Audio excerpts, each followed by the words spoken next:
अस्सलाम वालेकुम, कैसे हैं आप लोग। उम्मीद करती हूँ कि आप सब खैरियत से होंगे और मैं भी ठीक हूँ। तो आज मैं ईद की सफ़ाई कर रही थी।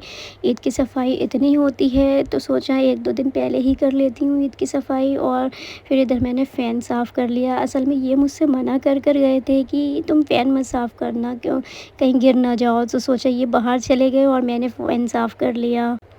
मैं इनका इंतज़ार करती तो और देर हो जाती। ये बाहर चले गए तो सोचा मैं ही कर लेती हूँ, फिर ज़्यादा देर हो जाएगी। फिर मुझे और भी काम करने थे और मार्केट भी जाना था। असल में ईद हो या कोई फ़ंक्शन हो और मार्केट ना जाओ ये तो हो ही नहीं सकता। बार-बार मार्केट के चक्कर लग ही जाते हैं किसी न किसी वजह से। तो फिर मैं बेड साफ़ करके और फिर मैंने अपनी बेडशीट हटा दी और फ्लावर अपने ठीक कर लिए। और क्योंकि मुझे नई बेडशीट चेंज करनी थी, इधर मैंने बेड को भी डस्टिंग कर ली।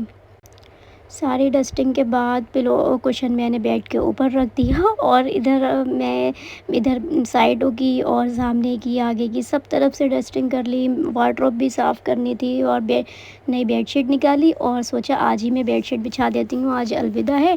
असल में मुझे पहले टाइम नहीं मिल पाया। सोचा तो बहुत था कि कई दिन पहले ही ईद की तैयारी कर लूँगी और सफाई भी कर लूँगी, पर मुझे टाइम ही नहीं मिल पाया। काम इतना हो जाता है कि टाइम ही नहीं हो पाता। तो सोचा अलविदा है, आज सुबह-सुबह फिर अलविदा की नमाज़ ये पढ़ने जाएँगे। और हम लोग की तो ख़ैर अलविदा की नमाज़ नहीं होती है, सिर्फ़ जो ज़ुहर की ही पढ़ते हैं हम लोग। फिर मैंने इधर बेडशीट बिछा दी अपनी और पिलो कवर भी बिछा लगाने थे, तो फिर मैंने इसको कवर कर लिया, पिलो को चेंज कर लिए और वो वाली मैंने डस्टबिन में डाल दी अपने लॉन्ड्री बकेट में। और फिर मुझे वॉश करना था, मशीन भी लगानी थी, आज कपड़े भी बहुत सारे हो गए थे, धोने थे। जब साफ़ सुथरा हो जाता है ना बेडरूम में बिल्कुल भी मन नहीं लगता। अगर साफ़ सुथरा हो जाता है तभी ही मन लगता है। फिर इसके बाद मैं अपने डाइनिंग एरिया में आ गई और डाइनिंग एरिया भी बहुत ज़्यादा गंदा हो जाता है।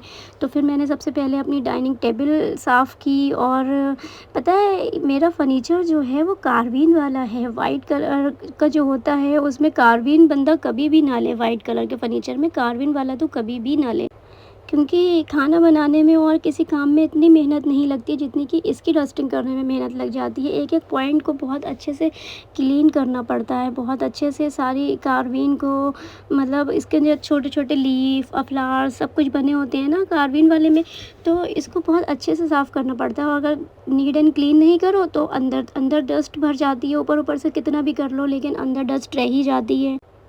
एक-एक चेयर को मैंने बहुत अच्छे से नीट एंड क्लीन किया, बहुत अंदर बारीकी के साथ मैंने इसको साफ़ कर लिया।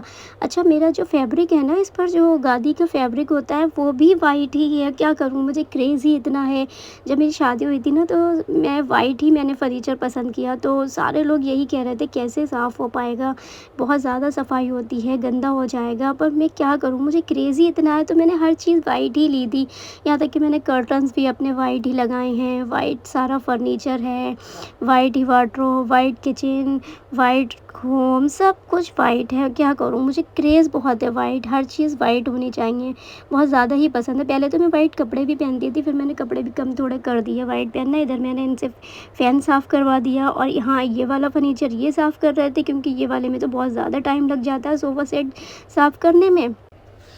ये बेचारे भी बहुत अच्छे से नीट एंड क्लीन कर रहे थे। इतना तो मैं भी साफ़ ठीक से नहीं कर पाती हूँ जितना कि ये साफ़ कर रहे थे। और बहुत अच्छे से इन्होंने नीट एंड क्लीन कर दिया सारा फर्नीचर, कपड़े से बहुत अच्छे से और कॉलिंग लगाकर। फिर ये थकान भी इन्हें इतनी हो गई, कहने लगे कि तुम कैसे ही करती होगी। आज मैंने किया तो मैं तो एक चेयर लेकर बैठा रहा, उसी को इतना टाइम लग गया, तुम कैसे करती होगी इतना सारा फर्नीचर साफ़ करते-करते इनको भी इतनी थकान हो गई थी, मुझसे कहने लगे कैसे साफ़ करती होगी। मैंने इनसे कहा नहीं, हम लोग की तो आदत पड़ जाती है। फिर उसके बाद बहुत अच्छे से इन्होंने नीट एंड क्लीन कर दिया और मेरा सारा काम हो गया। इधर मैंने फ़र्श भी धो लिया था, सब कुछ कर लिया था। अल्लाह पाक का बहुत-बहुत शुक्र अदा किया और बहुत अच्छा आज का दिन गुज़रा।